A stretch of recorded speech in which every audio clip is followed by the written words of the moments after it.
और कल संसद में कोरोना के नए वेरिएंट ओमिक्रॉन पर चर्चा होगी। अब ये वेरिएंट भारत में नहीं पहुंचा है, लेकिन इसे लेकर सरकार तेजी से तैयारी कर रही है। लोग भी दहशत में हैं, डर में हैं कि कहीं तीसरी लहर तो नहीं आने वाली।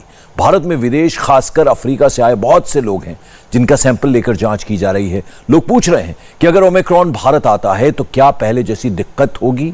क्या ऑक्सीजन का संकट फिर हो सकता है? अस्पतालों में तैयारी क्या है? इन सभी सवालों के जवाब आपको इस रिपोर्ट में मिल जाएंगे। ओमिक्रॉन अभी भारत में आया नहीं, लेकिन तीसरी लहर का अलार्म बजने लगा है। मुंबई में स्कूल बंद किए जा रहे हैं, दिल्ली में स्कूल अब भी खुले हुए हैं। साइंटिस्ट और डॉक्टर क्या कह रहे हैं, सरकार क्या दावा कर रही है और ओमिक्रॉन की सच्चाई क्या है?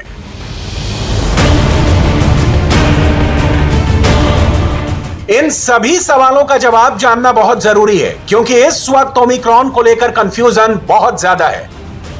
दहशत भी बढ़ने लगी है। दिल्ली के मुख्यमंत्री अरविंद केजरीवाल ने कहा है कि 64,000 बेड तैयार कर लिए गए हैं। ओमिक्रॉन के खतरे को देखते हुए दिल्ली में 30,000 ऑक्सीजन बेड रेडी हैं। 10,000 आईसीयू बेड भी तैयार हो चुके हैं। हर वार्ड में, हर म्युनिसिपल वार्ड में 100 ऑक्सीजन बेड्स हम तैयार कर पाएंगे 2 हफ्ते की नोटिस पे। तो इस तरह से 270 वार्ड है तो 27,000 ऑक्सीजन बेड्स हम शॉर्ट नोटिस पे 2 हफ्ते के नोटिस पे और तैयार कर सकते हैं।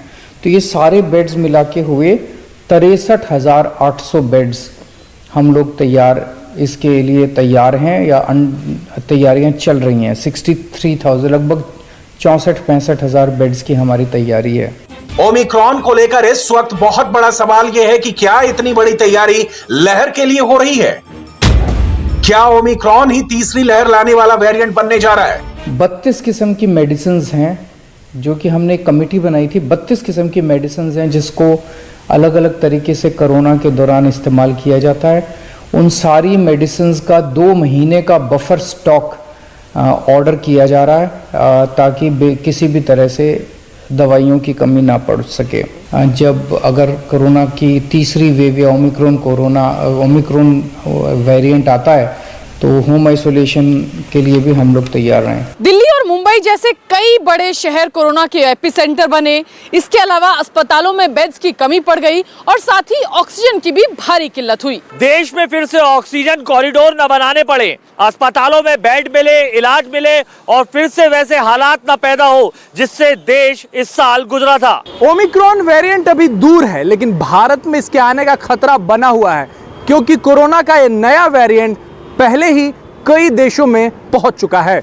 इसलिए बहुत जरूरी है कि आपके पास इस वक्त ओमिक्रॉन वेरिएंट को लेकर एक गाइड बुक हो, यानी ऐसी जानकारी जिससे आपको इसकी बहुत ही बेसिक बातें समझ में आ जाए।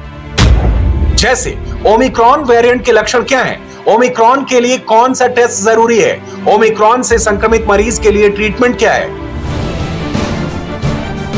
नए वेरिएंट को लेकर केंद्र सरकार ने कुछ बहुत जरूरी बातें बताई हैं। सरकार ने दावा किया है कि ओमिक्रॉन को आरटी-पीसीआर और रैपिड एंटीजन में पकड़ा जा सकता है।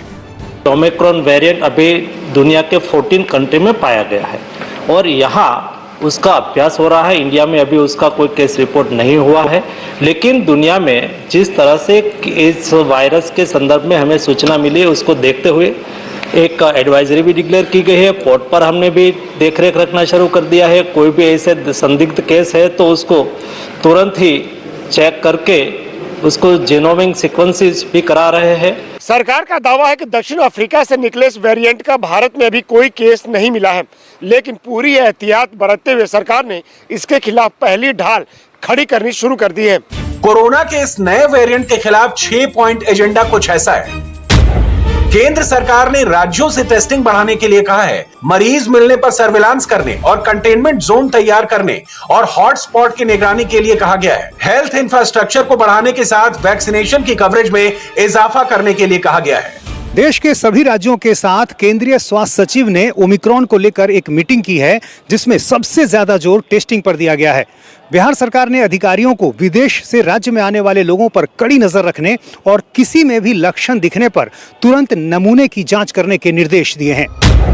राज्यों को टेस्ट, ट्रैक, ट्रीट और वैक्सीनेट वाली स्ट्रेटजी पर काम करने के लिए कहा गया है। राज्य सरकारों को केंद्र सरकार की तरफ से कोरोना की टेस्टिंग को तेज करने को कहा गया है, क्योंकि यही वायरस से बचने का बुनियादी जरिया है। उत्तर प्रदेश सरकार ने नए वेरिएंट को लेकर जीनोम सीक्वेंसिंग के आदेश दिए हैं। मुख्यमंत्री योगी आदित्यनाथ ने कहा है कि लखनऊ के केजीएमयू और पीजीआई के अलावा मेरठ और गोरखपुर में जीनोम सीक्वेंसिंग की व्यवस्था की जाए। इस वक्त अंतर्राष्ट्रीय उड़ानों को लेकर सबसे ज्यादा फिक्र है, क्योंकि वायरस का ये नया वेरिएंट दक्षिण अफ्रीका से निकलकर 12 से ज्यादा देशों में पहुंच गया है। इसलिए डर है कि वहां से आने वाले लोग ओमिक्रॉन को भारत ला सकते हैं। दिल्ली के मुख्यमंत्री अरविंद केजरीवाल ने ट्वीट करके प्रधानमंत्री से कहा है कि जिन देशों में ओमिक्रॉन के मरीज मिले हैं, वहां से फ्लाइट पर फौरन पाबंदी लगा देनी चाहिए। राजस्थान विदेशी पर्यटकों के लिए एक बड़ा डेस्टिनेशन है और वहीं अंतर्राष्ट्रीय यात्रियों के लिए जो गाइडलाइन जारी की गई है उसके मुताबिक एयर रिस्क से आने वाले देशों से जो यात्री हैं उनको आइसोलेशन में रहना होगा। वहीं 5% यात्रियों की रैपिड टेस्टिंग कराई जा रही है। कोरोना का ओमिक्रॉन वेरिएंट इस वक्त 15 से ज्यादा देशों में पहुंच चुका है। दक्षिण अफ्रीका में पहला केस मिलने के बाद बोत्सवाना, कनाडा, ऑस्ट्रेलिया, यूरोप में Belgium, Britain, Denmark, Germany, Italy, चेक गणराज्य, नीदरलैंड्स, फ्रांस और इसके अलावा इजराइल, हांगकांग में इसके केस मिले हैं। चिंता की बात यह है कि बोत्सवाना में जो 4 नए कोविड वेरिएंट के मामले आए हैं वो पूरी तरह से वैक्सीनेटेड लोगों में पाए गए हैं। दक्षिण अफ्रीका और अफ्रीका से बहुत से देशों ने इंटरनेशनल फ्लाइट्स पहले ही बंद कर दी हैं। भारत में ओमिक्रॉन को लेकर खतरा कितना ज्यादा है, ये महाराष्ट्र की एक खबर को देखकर समझिए। अफ्रीकी देश जाम्बिया के एक व्यक्ति 20 नवंबर को मुंबई लौटे थे। इसके बाद वो मुंबई से पुणे टैक्सी से गए। कोरोना टेस्ट के लिए उनका जो सैंपल लिया गया वो बाद में पॉजिटिव पाया गया। अब इस केस में और जांच कराई जा रही है ताकि ओमिक्रॉन की आशंका साफ हो सके। इसलिए विदेशी यात्रियों को लेकर महाराष्ट्र के मुख्यमंत्री उद्धव ठाकरे भी परेशान हैं, खासकर मुंबई आने वाली विदेशी फ्लाइट्स को लेकर। महाराष्ट्र की सरकार भी चाहती है कि उन देशों से फ्लाइट मुंबई ना उतरे जहां ओमिक्रॉन वायरस के केस मिले हैं। महाराष्ट्र प्रदेश पहले से ही कोरोना से बहुत बुरी तरह से प्रभावित रहा है। ओमिक्रॉन के केसेस अगर मुंबई या महाराष्ट्र में बढ़ते हैं तो ये वेरिएंट महाराष्ट्र प्रदेश की हालत और ज्यादा खराब कर सकता है। मुंबई देश की आर्थिक राजधानी है। यहाँ रोज हजारों करोड़ का कारोबार होता है। दुनिया की सभी मल्टीनेशनल कंपनी यहाँ काम करती हैं। पिछले 15 दिनों में अफ्रीकी देशों के 1000 पैसेंजर्स मुंबई पहुंचे हैं। इनमें से 466 लोगों की ही लिस्ट एयरपोर्ट अथॉरिटी को मिल पाई है। अब तक 100 लोगों का सैंपल लिया जा चुका है और अब रिपोर्ट आने का इंतजार किया जा रहा है। मुंबई में लॉकडाउन और कोरोना को लेकर पहले भी बाकी पाबंदियां रही है, लेकिन इस बार ओमिक्रॉन को लेकर मुंबईकर काफ़ी ज़्यादा दहशत में हैं और इसीलिए इस बार बीएमसी ने पहली से लेकर 7वीं कक्षा तक के सभी स्कूलों को बंद करने का फैसला लिया है। ये तो रही दिल्ली और मुंबई जैसे बड़े शहरों की बात। छोटे शहरों में फ्लाइट से लेकर ऑक्सीजन बेड और स्कूलों को लेकर क्या सिस्टम बनाया गया है, अब वो देखिए।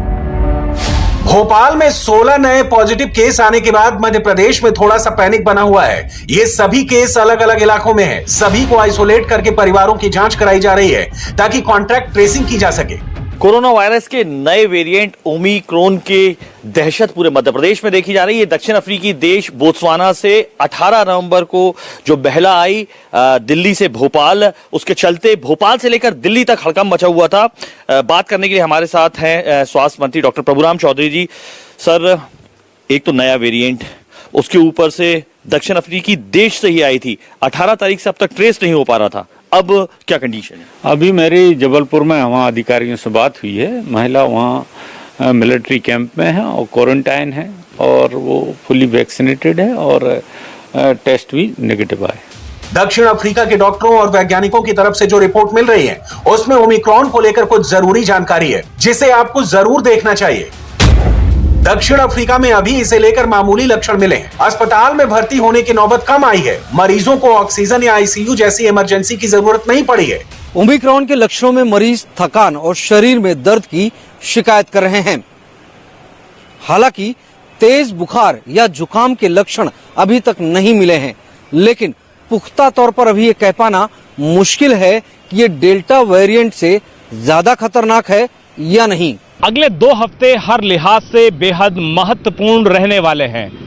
दिसंबर के महीने में ये पता लगना शुरू हो जाएगा कि ये स्ट्रेन आखिर किस तरीके की हरकत कर रहा है। वहीं तेलंगाना से खबर यह है कि वहां के संगारेड्डी जिले में एक स्कूल के 45 छात्र और एक टीचर कोरोना पॉजिटिव पाए गए हैं। सबको आइसोलेट कर दिया गया है। इनमें कोई ओमिक्रॉन का मामला नहीं है, लेकिन इससे यह बात पता चलती है कि देश में कोरोना फिर सिर उठा सकता है। और आज के दिन में सारे प्रिकॉशन जो लेने की आवश्यकता है, क्योंकि कोविड क्राइसिस के दरमियान हमने बहुत कुछ सीखा है। आज हमारे पास बहुत कुछ संसाधन भी अवेलेबल है, सारी लेबोरेटरी भी अवेलेबल है, कोई भी कैसी भी स्थिति को हम देख सकते हैं। लेकिन आज के दिन में ओमिक्रॉन वेरिएंट के संदर्भ में देश में कोई केस रिपोर्ट नहीं हुआ है और देश में ये वेरिएंट ना आए, इसलिए हर संभव प्रिकॉशन लिया जा रहा है।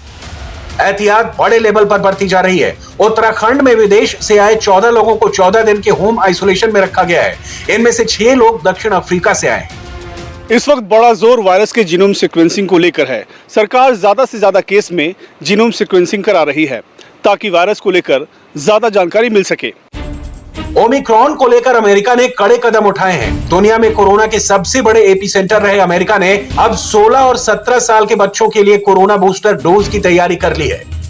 वॉल स्ट्रीट जर्नल में छपी खबर के मुताबिक इसे लेकर अमेरिका में अगले हफ्ते FDA की मंजूरी मिल सकती है। इसलिए ओमिक्रॉन को हल्के में लेने की कतई गलती नहीं करनी है। वायरस बेशक तेजी से फैल रहा है, लेकिन भारत इसे रोक सकता है। इसके लिए पिछली कमियों से सबक लेना है अगर नए वायरस से निपटना है। इंडिया टीवी हर वक्त हर जगह डाउनलोड करने के लिए सर्च करें India TV news Google play store या ऐप स्टोर पर।